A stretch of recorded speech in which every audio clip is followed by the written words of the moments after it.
Hi guys, welcome. And who dat? I'm Joe. Thanks for tuning in to Rosenfield 10. I am your friend or your coworker who loves the New Orleans Saints as much as you do, and I'm going to talk about them.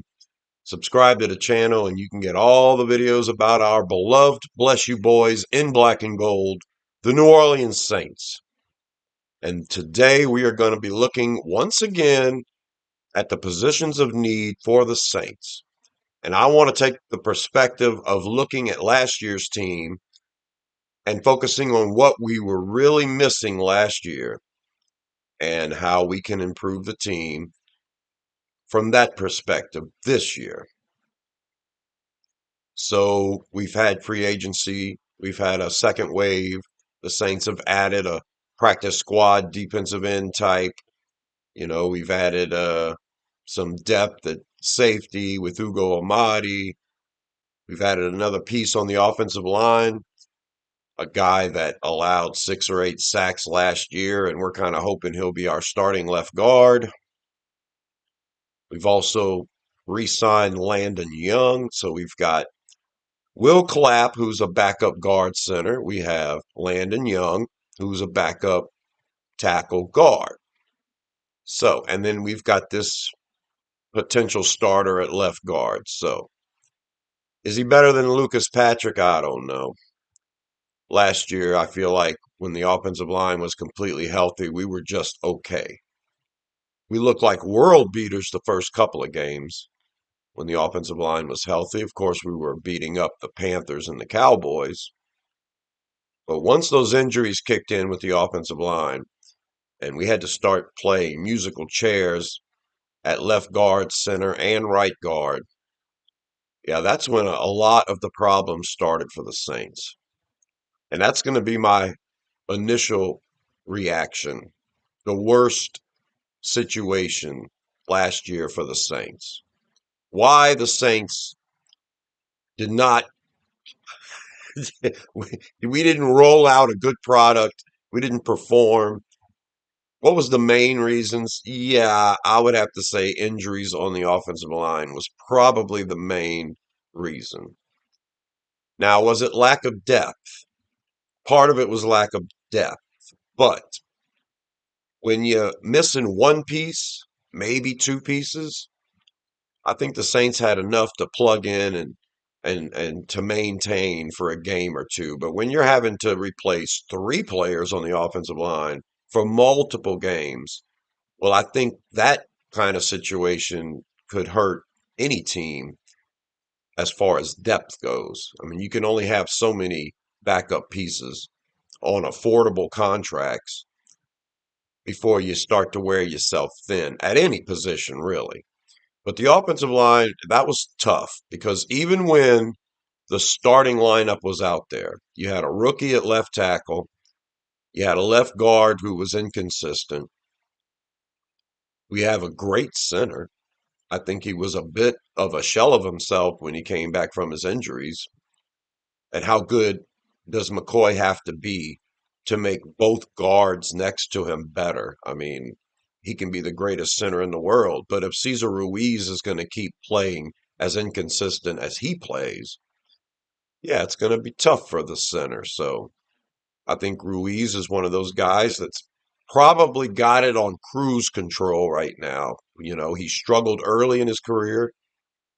We saw Contavious Street when he was with the 49ers beat Ruiz and kill Breeze and breaks 3 ribs and all this mess. And yeah, that was early in Ruiz's career. And he seemed to turn it around right before he signed a big contract. And then now it just feels like cruise control. There are some games when Ruiz looks like the worst offensive lineman on the field. So I'm not sold at right guard, but it's not the major need. We have a starter there. He's probably going to end up better than whoever we put in at left guard. And then, of course, you have right tackle Trevor Penning, who maybe in his last final year of his rookie contract, he'll finally figure out pass protection. Maybe. We'll see. But overall, I got to say, the offensive line to me was the issue. And probably mostly due to injuries, but also due to just talent. When you had all five starters out there, it was it was tolerable. We saw Derek Carr in the first couple of games. Yeah, and I'm leaving quarterback out of this, so quarterback's a whole other situation. We all want a franchise quarterback. We all want the quarterback of the future. We all want somebody better than Derek Carr. I've been alive long enough to see this football team with a quarterback that you can win with a quarterback you can win because of, and with a quarterback that you're not going to win no matter what happens. And Derek Carr is somewhere in the middle. Okay, so we'll talk about quarterback in other videos, but not for this one. But the first couple of games when the offensive line was healthy, Carr had a little bit extra time to throw. We were making big throws down the field with Rashid Shaheed. Seemed like everything was working fine. Once the injuries kicked in, Carr became check down Charlie. So, and then once Carr was out, when poor Spencer Rattler had to play with the makeshift offensive line, yeah, we weren't scoring any points. Eventually, Rattler was able to play with a majority of the starters on the offensive line. And at that point, things just weren't looking great either. I can put a lot of blame on the offensive line for that. So, and I will. Offensive line to me is the biggest problem. When you have all five starters out there and you're not quite sure about your left guard, your right guard, or your right tackle, then yeah, that's a position group that has a lack of talent. So, is it going to be the biggest concern to address for the Saints? I don't know. I don't know. Kellen Moore said in one of his initial press conferences that he was excited about all of the top draft picks that were spent on the offensive line. He mentioned that. It kind of made people feel like what he was saying was he was happy with the offensive line because we addressed it with such high draft picks. You could also look at it as him saying, I'm glad this franchise wants to spend top draft picks on offensive linemen because we're going to have to fix the problems on the offensive line. He could have been saying that too, very well. And we have. I think we've drafted a tackle in 6 of the last 10 drafts. Yeah, so I think we've drafted a tackle in half of Mickey Loomis's years here. We've drafted a tackle in the draft. So tackle's an area. And of course, we need that starting left guard. The second thing I'm going to talk about today is the defensive line, and I throw them all in there. Guards and tackles make offensive line, defensive end, defensive tackles making up the defensive line. That was, in my opinion, the second biggest problem last year for the Saints. We were completely inconsistent on the defensive line. There were games when the defensive line was looking pretty good. They got 8 sacks against Washington. That was late in the year. Washington was a deep run playoff team, and we took them down to the last play of the game. So we almost beat the Super Bowl champions Eagles as well.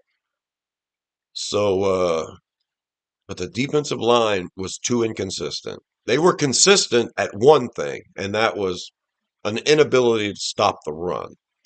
So you go into the draft and you go into free agency wanting to improve against the run. Yeah, you should. But we also know this team lacked pass rush. They had a lot of pressures. We just didn't get a lot of sacks. And those sacks can come from different players, blitzing DBs or linebackers. But I'm focusing on defensive line right now. We need to stop the run. And we've made a lot of investments in players that are already on the team at the defensive line. We re-signed Chase Young. We worked out a contract with Cam Jordan to keep him here a couple more years, and extended Nathan Shepard. We restructured Colin Saunders. Then we trade for Davin Godchild, and we still have Carl Granderson. We still have all the other defensive tackles, Brian Bresee. Christian Boyd. So we have a lot of bodies at defensive line. And have we improved against the run by going get Godchild? Maybe on first and second down at the nose tackle spot. Maybe we've improved a little bit against the run.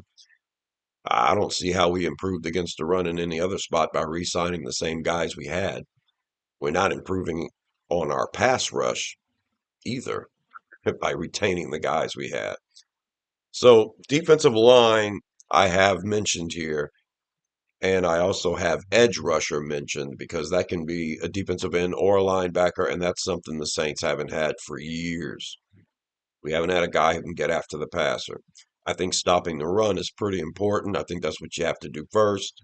So I mentioned defensive line first, but edge rusher is here. It's something the Saints didn't have. It's something that I think would improve the team if they got that piece. The last one on my top tier here, and of course, this is focused on the problems the Saints had last year, and this is how I've got these ranked right now on this particular list. It's the problems we had last year. Stopping the run on the defensive line and just being an overall good offensive line. It's always what's going to make your team go, the trenches. That's how I feel. And of course, not having that pass rusher. But wide receivers also here on this top tier. And you had Chris Olave and Rashid Shaheed healthy. Things seem to work okay. I have to, at this point, mention Clint Kubiak. A lot of the offense's problems last year, in my opinion, stemmed from Kubiak's inability to change things in the second half. He would always start off good, and then in the second half, everything would just go flat. It was as if he couldn't adjust. If things weren't going good in the first half, he wouldn't adjust. If things were going good and then the defense adjusted against it, he wouldn't adjust. He just did not adjust. It seemed to me as though he didn't have enough plays and enough formations, variations to hit a team in a different way. The running game had to work and we had to play off of the running game. And if the running game was getting stopped, it was like, oh, well, what do you do now? Nothing. So I expect Seattle to struggle this year in the second half with Clint Kubiak as their new coordinator. And I have to address that when I'm talking about the offensive woes of last year. Okay, even when we were healthy at wide receiver, tight end, offensive line, we didn't make the adjustments in the second half, especially late in the year. I mean, you get off to a big start like we did early, and then you don't have to worry about the second half adjustments so much. If what you're doing is working and they can't figure it out, well, kudos to you. But so wide receiver, yeah, we obviously had a lack of depth there. We didn't have enough players to step up and to be that number one, number two guy when your number one and number two guy get hurt. Yeah, it was kind of a mess. We end up pulling a guy off the couch later on in the year, and he ends up producing for us. And at that point, you realize, yeah, the Saints in the last 4 or 5 drafts, we drafted so few players. I mean, in Mickey Loomis's tenure with us, we just haven't drafted enough players. But in the last 4 or 5 years, it's been pretty bad. Uh, I saw a video where they were talking about the NFC South teams in the last 4 or 5 years. And every team in our division has drafted 6 or 7 more players than the Saints in the last 4 to 5 years. That's like a whole draft class. That's like 7 players that every other team in our division got over the last 4 years that we didn't get. It's like bypassing an entire draft. That's how many draft picks we didn't make. And then if you only hit on a fourth of your picks, then you're not going to be that good anyway. But at least with 7 more picks, you'd have ended up with a couple of more players. So yeah, because of that, I think is the reason why you suffer at depth, good quality depth. Now, what does Moore want out of our wide receivers? It doesn't seem like he's interested in getting big bodies. Not sure how important run blocking is to him as as an aspect of your wide receiver because you're signing Brandon Cooks, you're signing Dante Pettis to go along with Chris Olave, Rashid Shaheed, Mason Tipton. I mean, we're going for the shortest yet fastest wide receiving core in the league. We might win a 440 relay race with our wide receivers. Brandon Cooks, Mason Tipton, Chris Olave, Rashid Shaheed. We'd probably win in a 440. We will probably at the bottom half, certainly in the bottom half of average height at wide receiver. And I don't know if he wants to get a big guy.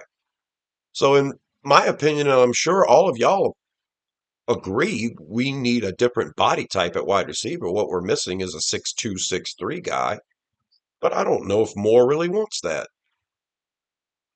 He hasn't seemed to focus on it yet, and we'll see. He'll blow me away if he goes get Ted McMillan or Jaden Higgins or a bigger guy in the draft. It would kind of blow me away. At least you'd have one run blocker out there who can make contested catches in the middle of the field. But right now, our wide receiving core can't do that. Going at Brandon Cooks to me kind of feels like we might be interested in trading away Chris Olave instead of signing him to a big contract with his concussions. We might just want to trade him away. Probably get a second round pick for him right now. Is Brandon Cooks going to take Chris Olave's place and be our number one wide receiver? Well, he does basically the same things Chris Olave does, including getting hurt. So, not sure about wide receiver. I know it's a position of need for the Saints. I would like to improve on the talent, but at the same time, I would like to kind of change the body type too. And I just don't know if Kellen Moore's interested in doing that or not. All right, we're going to focus on the second half, the big needs of the Saints as far as reflecting on last year and what we've done so far in free agency. I've got DB written here, cornerback and safety. Now we've got Justin Reed, so we've got two safeties. We don't need a starting safety, but we need a dime safety. Can Jordan Howden be that dime safety?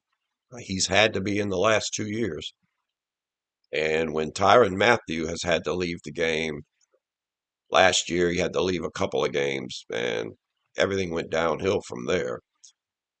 I mean, you've got Ugo Amadi now who can play safety, but he was mostly a nickel, and he had to play a lot of nickel whenever Lattimore never came back, and then Adebo gets hurt.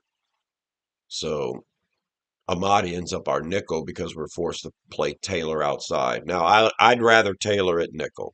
I've got DB written here because DB constitute constitutes cornerback and safety. It also constitutes outside cornerback, nickel cornerback. This team was at its best when we had two outside corners, even when it was a Debo and Kool-Aid, as long as Taylor was on the inside, because I think Taylor's a special nickel player.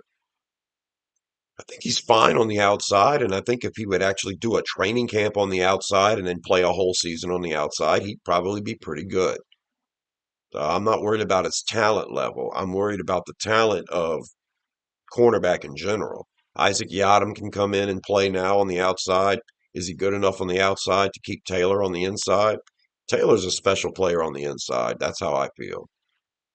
So I like Yiadom and Kool-Aid, but I would also like another piece that can fit on the outside. You got your Ugo Amadi to play nickel in case Taylor can't do it, but I still think we need an outside cornerback. And I think there's a lot of good ones in this draft. Matter of fact, I think the top end at cornerback is 6'7" deep, meaning you can probably get a really good one who can start on the outside in the second round. That's the way I'm looking at the draft right now. I'm thinking that it all depends on how other teams feel about cornerback and how the run on cornerback goes. But there's 6 or 7 cornerbacks at the top end of this draft who are either going to get taken in the first round, the end of the first round, or at the beginning of the second round. And I go as deep as Darian Porter out of Iowa State, Savone Ravel out of East Carolina. Really like Benjamin Morrison out of Notre Dame. That's a first round talent that's just going to fall into the second round. Or Trey Amos out of Ole Miss. There's a lot of good cornerbacks who you might be reaching for early in the first round, but who could make it to the second round. I think guys that would compete for an outside spot for this team. So I'm looking at cornerback as something to address early in the draft.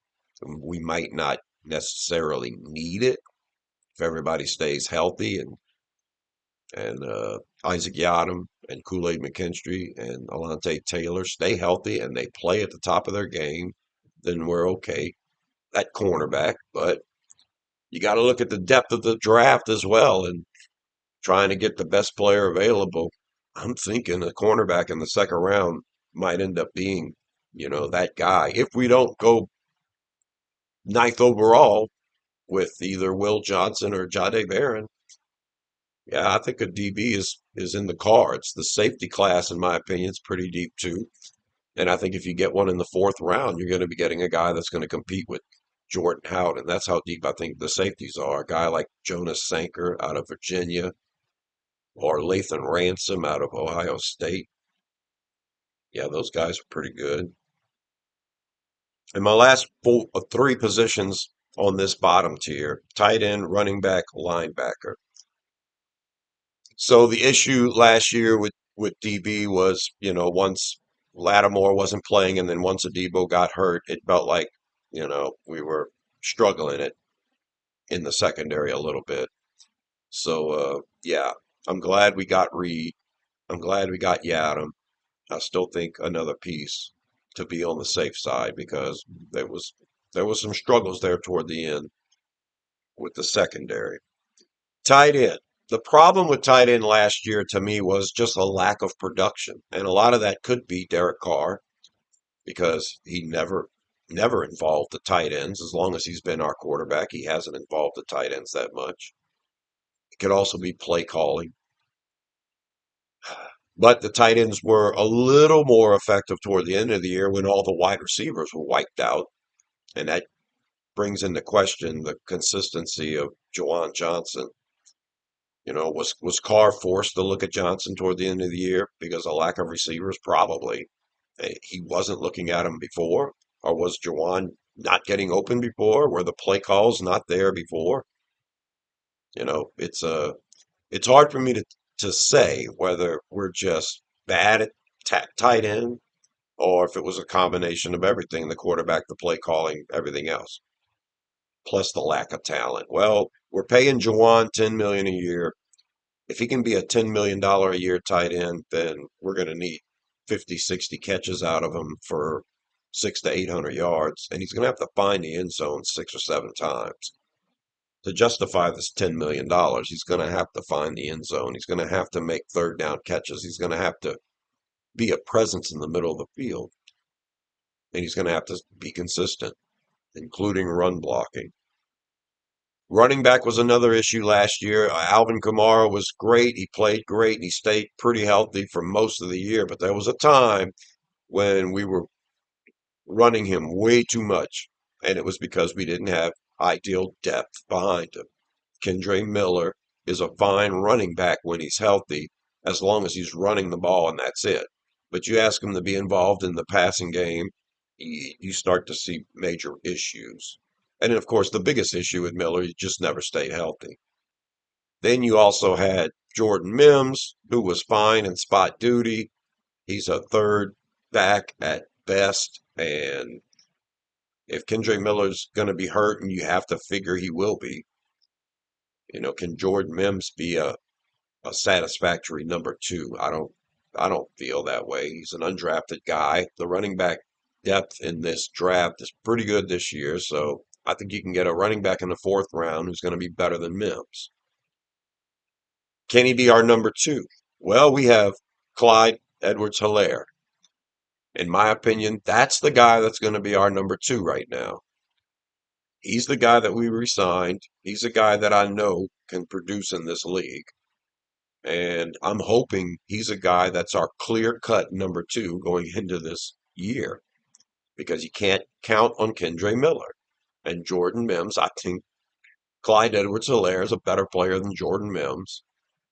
So can Clyde Edwards-Helaire return to form and be a solid guy A 500-yard guy, a decent backup, a guy you can count on if he has to start a few games.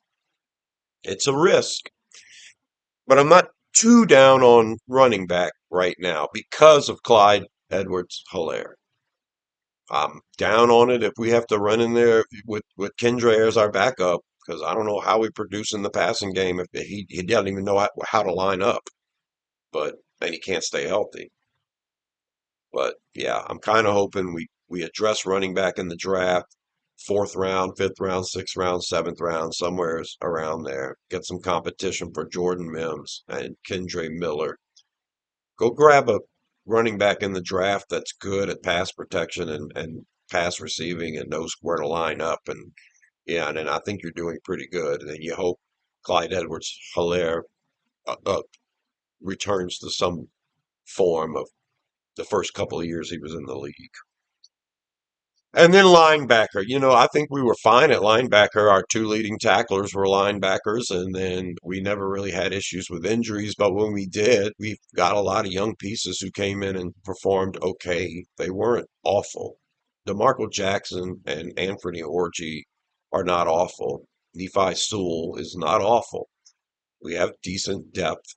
We still have to see what we have with Jalen Ford. But I do mention linebacker here because of a lack of the outside linebacker that you're going to need for a 3-4.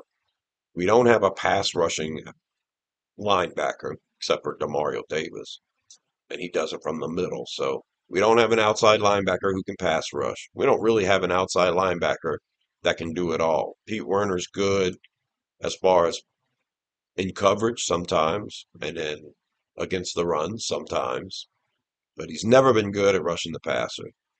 Now, it's not anything that I would say was an issue for the Saints last year because we never really asked Werner to do that. We never did have a pass rush presence from the outside, with Dennis Allen. We never focused on it. So it's something that I look at last year and I'm like, yeah, we're missing it. Didn't really try to do anything with it, but I think we will this year. I think we will in Staley's defense. So it's something that I think we're going to have to focus on. We're going to need some outside linebackers for this team. So there you go. That's my video talking about the Saints once again, talking about positions of need and looking at last year and the problems that we had. A serious lack of depth and talent on the offensive line. But because of injuries, it's kind of hard to fix that. So you hope you don't have the injuries this year. And I still think we can improve greatly the talent level of our offensive line.